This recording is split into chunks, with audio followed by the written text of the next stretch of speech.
आपण विविध प्रकारचे सण उत्सव साजरे करत असतो. लक्ष्मीपूजन म्हणा किंवा सत्यनारायणाची पूजा म्हणा, यामध्ये चौरंग हे गरजेचे असतेच. परंतु अशा चौरंगवरती जर आपण अतिशय आकर्षक अशा उलनची जर चौरंग आसन तयार करून घेतले तर त्यामुळे पूजेमध्ये नक्कीच चांगल्या पद्धतीची भर पडत असते. तर फर उलनचा वापर करून अतिशय आकर्षक असे वॉशेबल चौरंग आसन कशा पद्धतीने तयार करायचे तर त्याविषयी आपण अधिक माहिती जाणून घेणार आहोत. नमस्कार मैत्रिणींनो, मी सारिका आयरे माझ्या यूट्यूब चॅनलवर आपले सर्वांचे सहर्ष स्वागत करीत आहे. आज आपण अतिशय नवीन आकर्षक अशी डिझाईन पाहणार आहोत, जी मी स्वतः माझ्या कल्पनेतून तयार केलेली आहे. तर ते जे चौरंग आसन आहे तर ते कशा पद्धतीने तयार करायचं तर ते आपण अधिक जाणून घेऊया. चौरंग आसन तयार करण्यासाठी आपल्या घरामध्ये जे चौरंग आहे तर त्या चौरंगाची लांबी आणि रुंदी किती आहे ते टेपच्या सहाय्याने मोजून घ्यावे. कारण की प्रत्येक चौरंगाची लांबी आणि रुंदी ही सारखी नसते, ती वेगवेगळी असू शकते. तर त्यासाठी पहा, इथे मी माझ्या घरातील जो चौरंग आहे तर त्याची लांबी आणि रुंदी मोजून घेतली आहे. तर माझा हा जो चौरंग आहे हा चौरसाकृती आहे, म्हणजे याची लांबी आणि रुंदी सारखीच आहे. तर 18 इंच याची लांबी आणि रुंदी आहे. आणि बाजूला हे जे मी माप घेत आहे तर इथे आपल्याला जी झालर आहे, आपण त्याच्यामध्ये पाहिलीच असेल, बाजूला आपण झालर तयार केलेली होती. तर झालरसाठीच इथे माप घेत आहे. पहा, झालरसाठी इथे मी बाजूने जी पट्टी आहे तर इथं 5 इंचची पट्टी तयार केली आहे, म्हणजे जी जागा आहे तर 5 इंच सोडलेली आहे. आणि मध्ये इथे 18 इंचची लांबी आणि रुंदी आहे माझ्या चौरंगाची. तर त्यासाठी मी इथे 18 इंच न घेता अर्धा इंच थोडी वाढवून घेत आहे. तर इथे 18.5 इंचचे हे जे चौरस आहे तर मी चौरस तयार केले आहे. याच्या चारी बाजू या 18.5 इंचच्या आहेत. आणि ही जी पट्टी आहे पूर्ण माझी ही 5 इंचची आहे. चारी बाजूने इथे मी 5 इंचची पट्टी सोडलेली आहे. हा जो चौरस आहे आपल्याला हा शेवटी कापून घ्यायचा आहे, त्याची इथे काही गरज नाही आहे.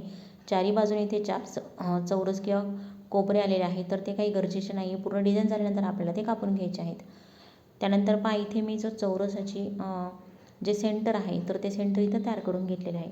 आता माझे सांगितलं तुम्हाला की 18.5 इंच लांबी आहे. 18.5 इंचच्या निम्म सेंटर घेतलेलं आहे. आणि त्या सेंटरमधून सरळ अशी रेष मारून घेतलेली आहे.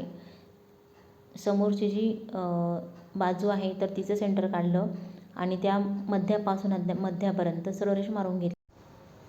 अशा पद्धतीने आपले जे सेंटर आहे तर सेंटर काढून घ्यायचे आहे. चौरंगाचे सेंटर काढून झाल्यानंतर आपल्याला सेंटरपासूनच 4 इंचावरती अशा पद्धतीने निशाणी करून घ्यायची आहे.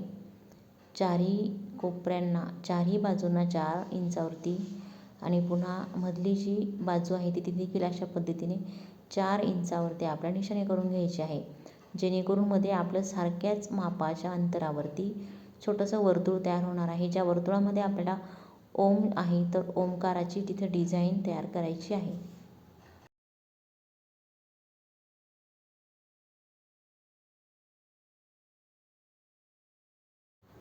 अशा पद्धतीने सर्व जे आपण निशाण्या केलेल्या आहेत तर त्या निशाण्या जोडून घ्यायच्या, जेणेकरून मध्ये आपलं सारख्याच मापाच्या अंतरावरती इथे सर्कल तयार होणार आहे.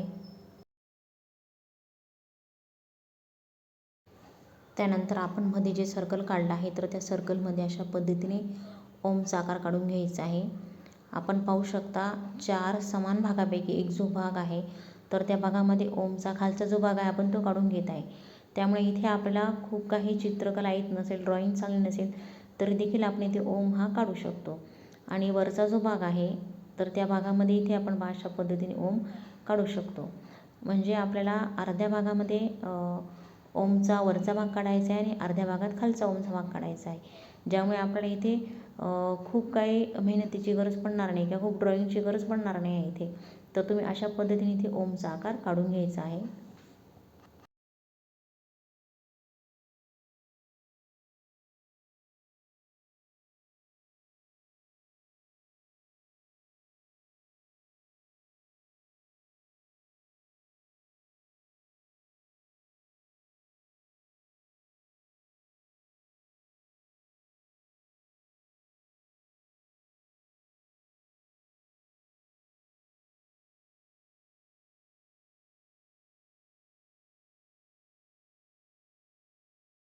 त्यानंतर आपल्याला पुन्हा बाहेरून एक सर्कल तयार करायचं आहे. तर त्यासाठी सुद्धा आपण केंद्रबिंदूपासून माप घेणार आहोत. आपण आधी जे सर्कल केलेलं आहे तर ते 4 इंचावरती आहे. आता इथून आपल्याला 1 इंच जास्त घ्यायचे आहे, म्हणजे आपल्याला इथे 5 इंचावरती अशा पद्धतीने सर्व बाजूने निशाणी करून घ्यायची आहे. व त्यानंतर सर्व जे निशाणी केलेले आहे तर ते जोडून आपल्याला पुन्हा एक बाजूने सर्कल तयार करून घ्यायचे आहे.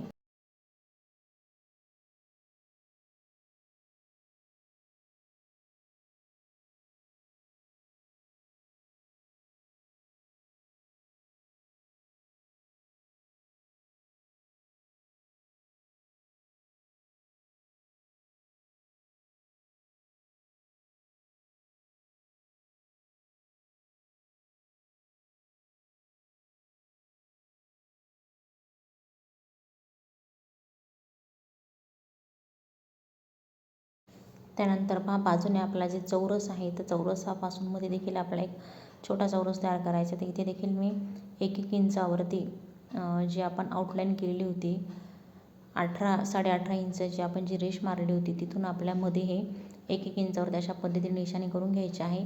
आणि त्यानंतर हे 1-1 इंच आपल्याला पट्टीच्या सहाय्याने अशा पद्धतीने जोडून घ्यायचे, म्हणजे जेणेकरून आपल्यामध्ये देखील 18.5पेक्षा 1 इंच कमी, म्हणजे जवळजवळ आपल्यामधलं जे चौरस आहे हा देखील 17.5 इंचाचा चौरस तयार होतो. याच्या चारही बाजू 17.5 इंचच्या अशा पद्धतीने पट्टीच्या सहाय्याने आपल्याला त्याची चारही ज्या बाजू आहेत तर त्या जोडून घ्यायच्या आहेत.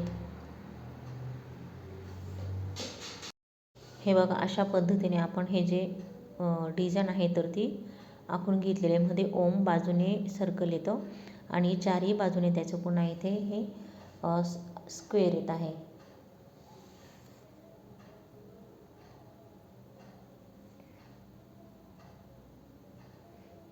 याच्यामध्ये आपल्याला पुन्हा एक स्क्वेअर घ्यायचा आहे.